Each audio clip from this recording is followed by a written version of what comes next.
Race fans, welcome back to the NeSmith Weekly Series Hotline after a brief break. I apologize for anybody out there that last week was looking for these hotlines and went on a little vacation with the family, tried to do the work while I was on the road, and unfortunately the internet at the state park at Gulf Shores was not cooperating. But moving forward, we're going to catch up. We have lots to talk about. On the telephone right now, we're going to talk about two victories this gentleman has received over the last 2 weeks, plus some news, too. On the telephone with us is Mickey Trosclair. Mickey, you guys, from the internet to racetracks and every which way, you guys have fought a lot of rumors and people saying things. And so you guys were recently tore down. Give me, what was that experience like being tore down by NeSmith? It wasn't a bad deal. I mean, I knew it was coming. It was just a matter of time, and Tim Sims come down there this past Monday morning, and they tore it down, and they checked everything, and everything was legal, which, I mean, I've been saying that, but I guess people had to lose money to realize it. So you guys had not only, and this race was at Hattiesburg, and again, you guys were up against Shannon Lee, Michael Arnold, and pretty good cars there. Tell us, if you can recall, tell us about that race that evening and what prompted them to tear you down. We went out. We was pretty good in hot laps. We made a few changes. Track started blowing off. We went out and qualified. We set fast time. Started on the pole for the feature, but they went out at intermission and watered the track and kind of threw everybody for a loop, but we hit it right on the head, come feature race. And me and Shannon, we had a good race going for a while. I was on the top and he was on the bottom. We were swapping positions, and on a restart, I was able to pick the bottom, and he was on the front row by himself, and I got by him going into turn one, and we was able to pull away a little bit. Car was good. We went to tech, went across the scales. Everything was good. And then another driver come up with the $900 protest money and wanted to tear the motor down, said it was illegal. Motor was running too good to be legal. So, but they made me pull it out right there on the spot. We pulled it out, and like I said, Tim Sims come down Monday afternoon and went through everything, and everything was dead on the money. So now that's twice that Tim has kind of looked at you guys. He caught you on a surprise visit to a speedway earlier in the season. Now this, I mean, does this finally calm some of what's been going on recently, or does it? I noticed that the car count was a little up at Pike after you were tore down. This past weekend, you guys went to Pike and got a win. So, do you think that tearing down and you were legal and all that stuff is going to help kind of kill some of the rumors and plus help Pike get some cars there?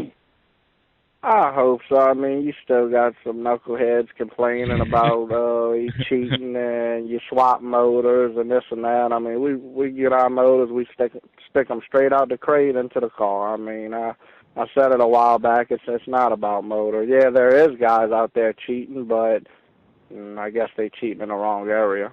I guess. All right. Well, let's talk about this win over the weekend at Pike County Speedway, your home track. You guys are up against some drivers there that probably were happy to see that you were legal. I mean, nobody's rooting for you to be illegal, but tell us a little bit about the Pike County race over the weekend. We caught some rain Saturday, and we waited to water the track, and once it looked like everything was passed, we still had to put water on it. And heat race started out pretty good. Track wasn't that bad. It was kind of smooth. We won the heat race. We had 2 heats. We won the first heat. We started on a pole in the feature, and the feature, it started getting rough. And car was decent. It should have been better, but we was able to pick up the win over there also, so that helped out with not being able to race Friday. Plus, we had a full field of cars, so we was able to get our 50 points. Now, looking at the updated, as of today, 6/11/12, you guys are sitting atop the NeSmith Chevrolet Weekly Series point standings. You still look like you still have some bonus points to get, but in 14 races, you got 12 wins, 13 top fives, and 13 top tens. I mean, you guys are sitting pretty good. What's on tap for the Trotclair Racing, and where do you pick these other bonus points up at?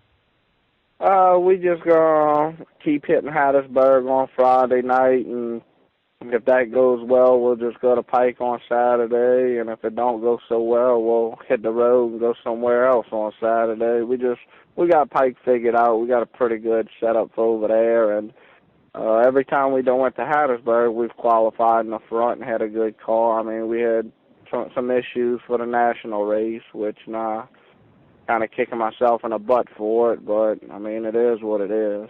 We just hope to keep rolling like we're doing. All right, Mickey, I want you to thank the sponsors and the crew members that help you sit atop the point standings.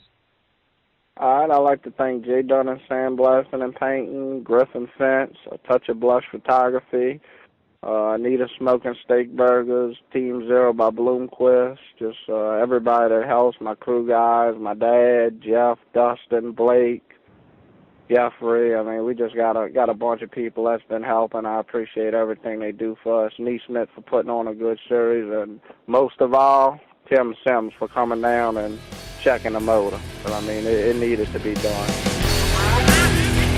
All right, NeSmith fans, welcome back into the NeSmith Weekly Series Hotline.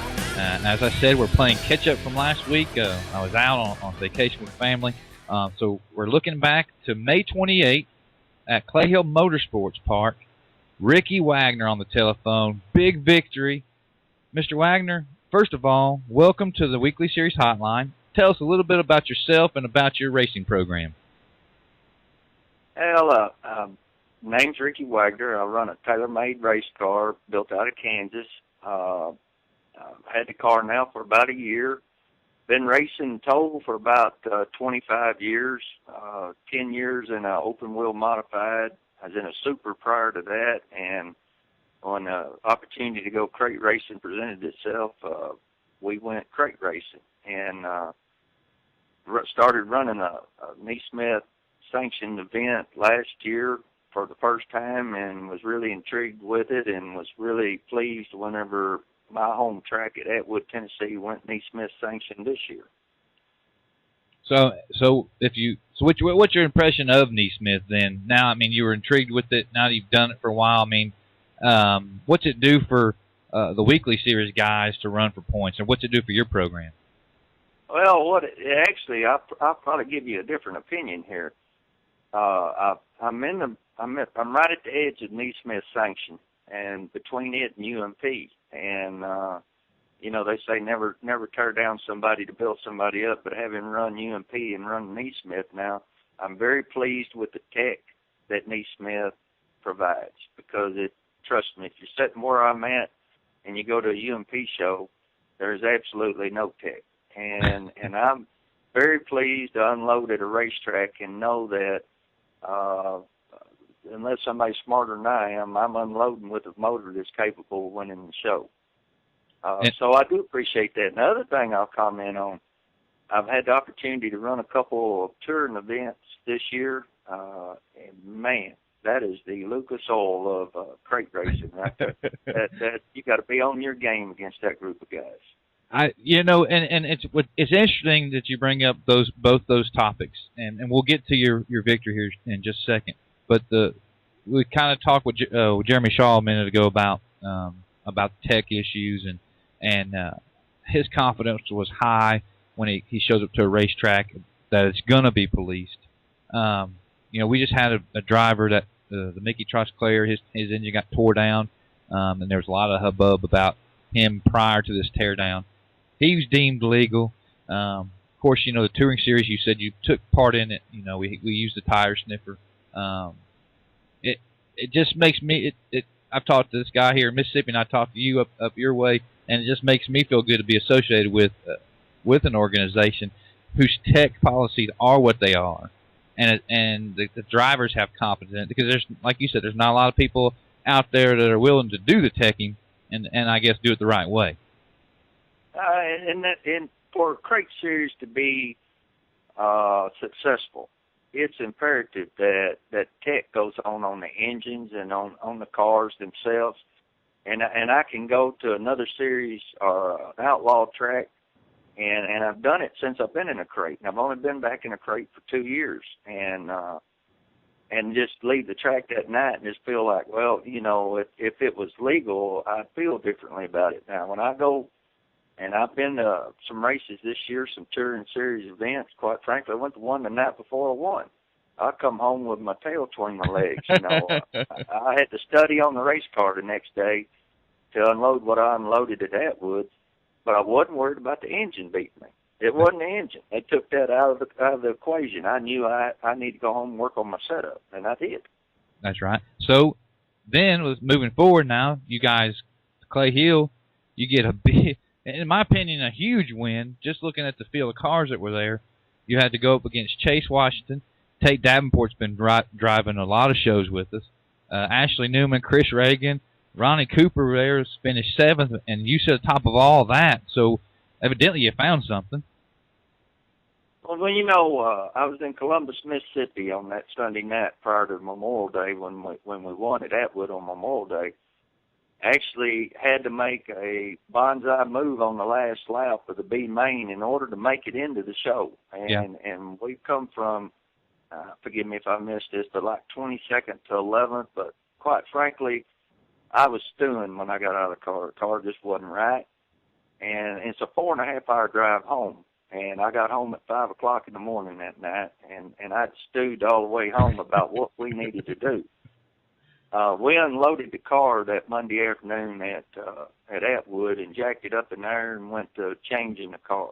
And, you know, what throwed me for a loop is I had a really good car last year, and then they took the weight out of the car. And believe it or not, I mean, 50 pounds don't sound like a lot, but it messed with me on the setup of the car. And we moved some lead on the car, tried some different things on it, went out in the hot laps, and I thought then, we may have something here. We'll see what it does when it dries out. And when I unloaded, and we was out there in the heat of the day on that Monday afternoon, and I actually forgot to register. Now, in case you didn't catch it, I hadn't been racing for 25 years. But they come out with the lineups, and I wasn't on the lineup. So I go up there and I say, look, I forgot to register. Well, we'll put you at the end of the heat. Okay, pick the heat. So they picked the heat for me.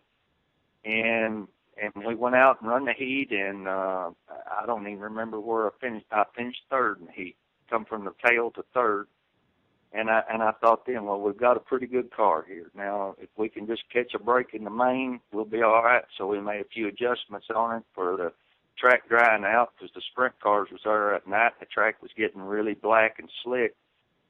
And somewhere around the 3rd lap, we scooted out into the lead, and we put it in cruise control about lap 5 or 6. The car was really good. It got a little warmer at the end of it, and actually blew the radiator hose off of it 2 laps to go. But, of course, I didn't know it blowed it off. I just knew the handling went away a little bit in the corner just because water was getting on the tires, you know.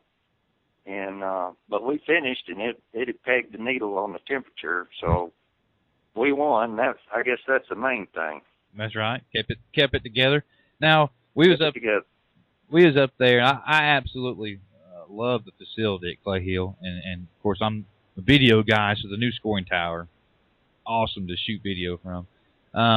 So what's on the horizon for the 00 TaylorMade? You guys going to get out and do some more racing with us on the touring series, or is there anything close? You might get to another track here or there that's not normally inside your wheelhouse?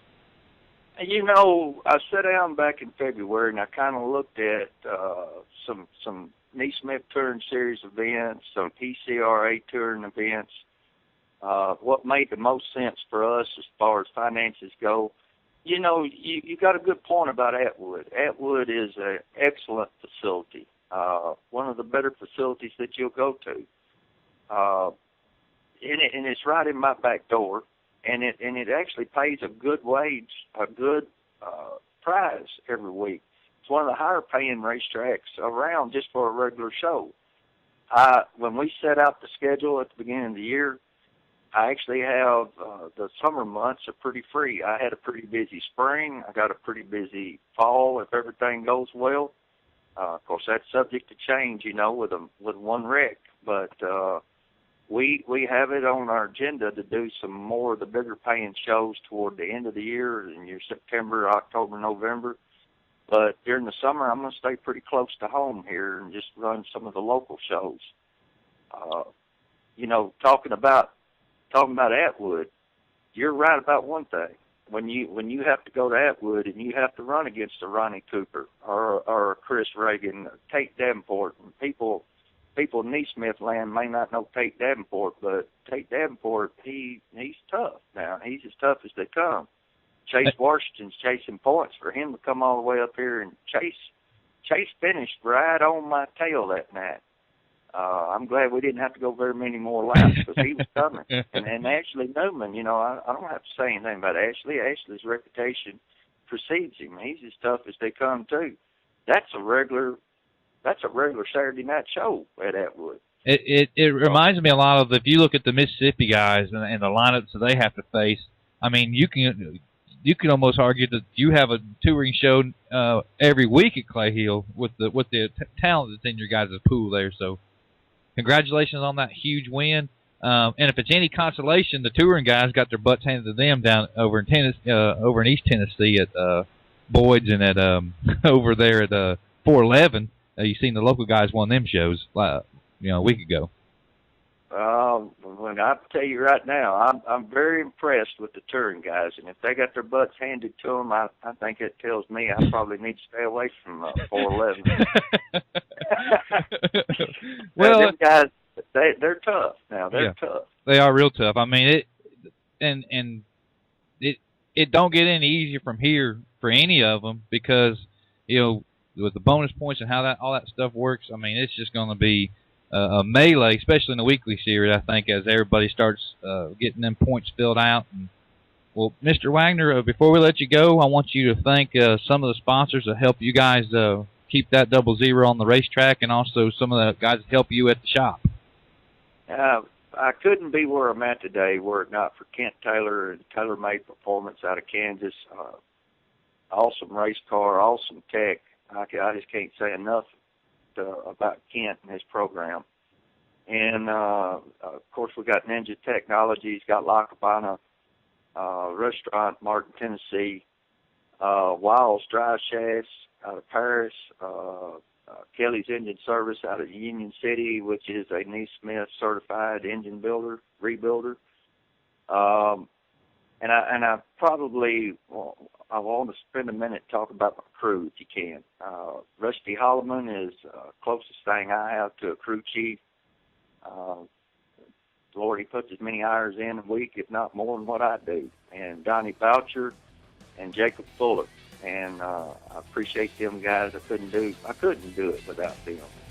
I see somebody like Chris Reagan, who's a one-man show a lot of times, and I'm amazed at what Chris does with being a one-man show. I mean, sometimes I think, gosh, I wish I had the energy